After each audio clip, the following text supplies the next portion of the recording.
ومع مرور الوقت أكتر لاحظت إن الزباين هي نفس الناس، نفس اللبس، حتى نفس نوع الأكل اللي بيطلبوه كل يوم.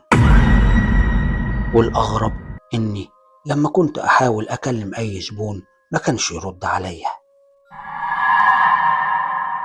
وفي ليلة من الليالي اللي مش هقدر أنساها طول عمري، بعد ما الكل مشي والمطعم قفل، كنت حاسس بشوية تعب وإرهاق وكسلت أروح. قررت أبات في المطعم. قفلت الأبواب زي كل ليلة، وفجأة سمعت صوت الكراسي بتتحرك وأصوات خطوات داخل المطعم، بس الباب مقفول.